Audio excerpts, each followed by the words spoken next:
आचार्य जी, श्री कृष्ण के बारे में और कुछ बताइए। श्री कृष्ण, हरे कृष्ण। ओ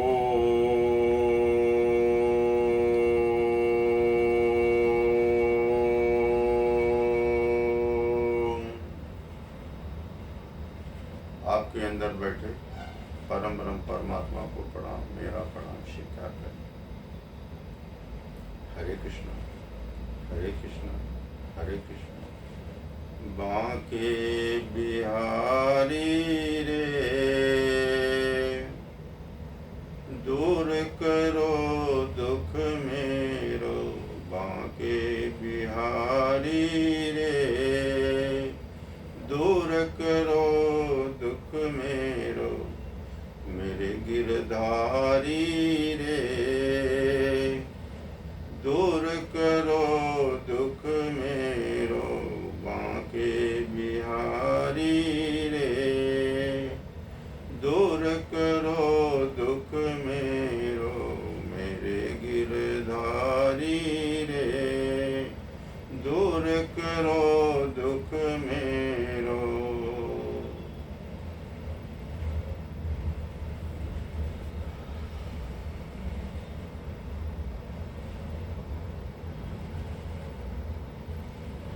जिसका नाम है तारनहार,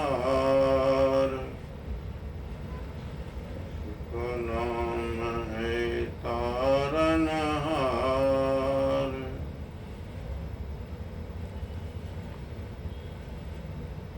जिसका नाम है तारनहार,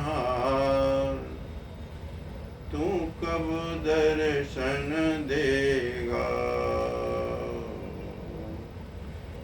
तेरा ना जिसका नाम है तारनहार, तू कब दर्शन देगा।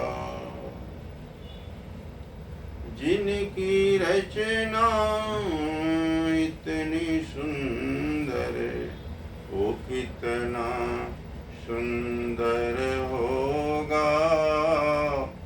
वो कितना सुंदर होगा। हरे राम राम राम हरे हरे, हरे कृष्णा कृष्णा कृष्णा हरे हरे। हरे राम राम राम हरे हरे, हरे कृष्णा कृष्णा कृष्णा हरे हरे।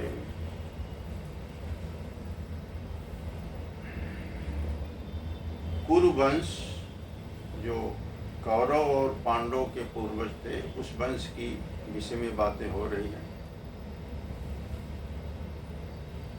सत्यवती के 2 संतानें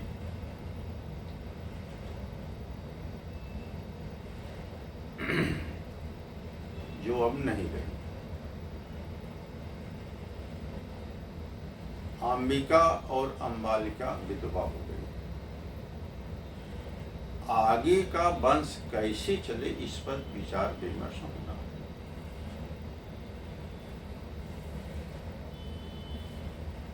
हुआ ऐसे कि व्यास जी, गुरु व्यास जी को बुलाया गया। राजा महाराजा का घर है, बड़े बड़े संत ऋषि मुनि विचरण करते रहते हैं, इन लोगों के आते रहते हैं। व्यास जी आए, उनसे निवेदन किया तो उन्होंने स्वीकारा, कहा ठीक है मैं यहाँ बैठता हूँ। उन लोगों को अंदर से एक एक करके हमारे सामने से उनको गुजारी और मैं देख लूँगा। तो उनको संतानें होगी, बेटा। पहले अंबिका बोले कि सच संवर के सामने आएंगी तो अच्छा रहेगा, अच्छे विचार के साथ आना चाहिए। तो अंबिका पहले, लेकिन आते समय उसको शर्म सी लगी। सामने आई व्यास जी के, और आते समय न उसने शर्म के मारे होता नहीं, शर्म के बाद में कोई कोई ऐसे आंख बंद कर लेता है, कुछ कर लेता, तो अंबिका ना आंख बंद करके सामने से गुजर गई। हुआ क्या, व्यास जी ने देखा और बच्चा तो होगा, लेकिन चूंकि इसने आंख को ऐसा बंद कर लिया था, मैं देखा तो बच्चा तो अंधा। दोबारा कहने दोबारा संभव नहीं, अब दूसरे को अम्बालिका को, अम्बालिका को भी शर्म लगी कि क्या करें, कैसे करें, ऐसे कैसे जाए सामने।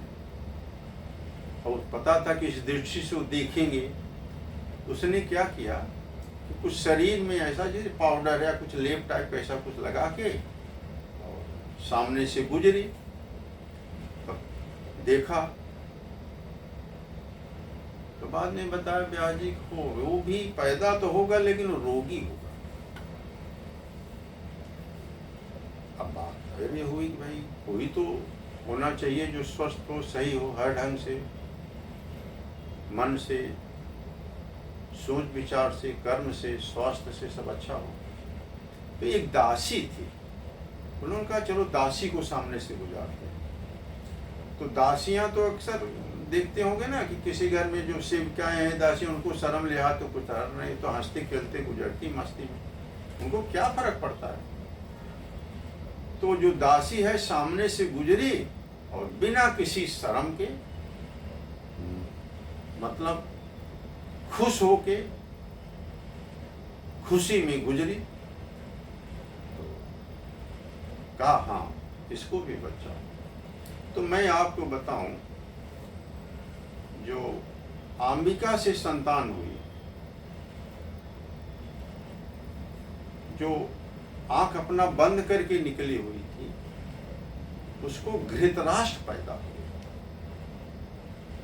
और जो दूसरी अम्बालिका थी, उससे पांडु पैदा हुए। वो शरीर पे कुछ ऐसा लगा होगा कि तो रोगी टाइप के पांडु रहे, पूरा जीवन पर रोगी ही तो रहे। और तीसरी जो दासी निकली थी, उससे विदुर पैदा। विदुर आप देखते ही होंगे, विदुर वहाँ के मंत्री थे, कितने बुद्धिमान थे। विदुर नीति आप सभी जानते हैं, उनकी किताब है, अच्छा ग्रंथ है, लोग पढ़ते हैं। तो अब हुआ ऐसे कि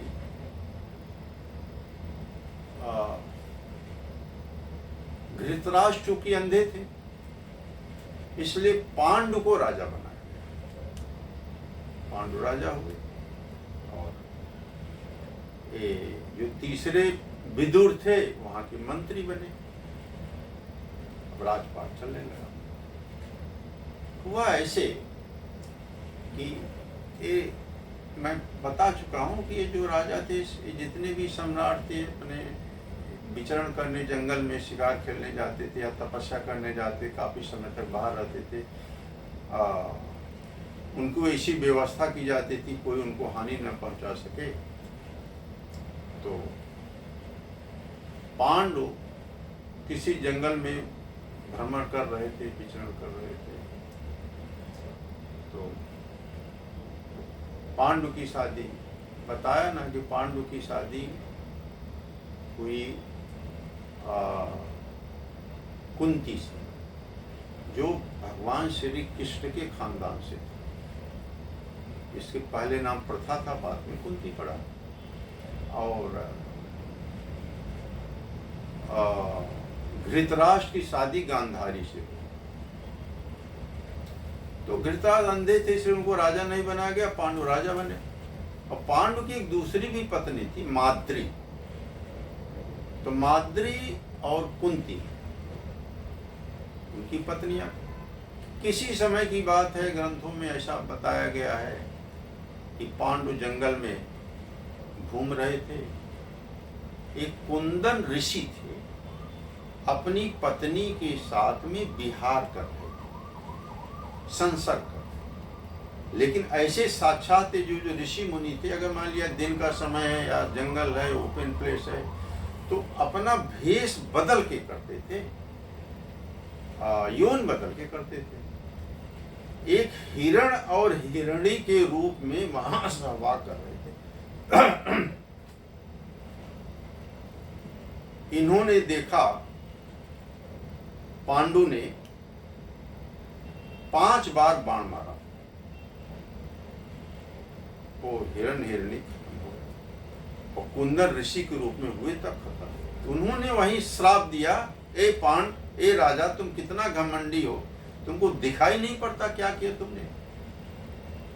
तुमको श्राप देता हूं कि जब भी तुम अपनी पत्नी को टच करोगे, संसर्ग करने की इच्छा से, वासना की इच्छा से तुम्हारी मृत्यु हो जाएगी। पांडु जी पैर पर गिर गए कि महाराज क्षमा करें, मुझे मालूम नहीं था, मैं सोचा कि हिरण हिरणी है। कहा ठीक है, हिरण हिरणी को वैसे सहवाह करते समय तुम मार दोगे? इतना बड़ा पाप तुमने किया। पांडु की समस्या तो बढ़ गई।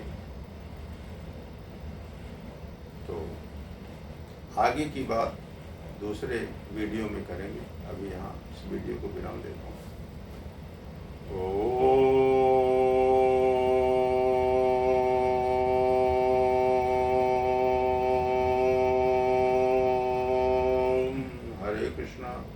हरे कृष्णा हरे कृष्णा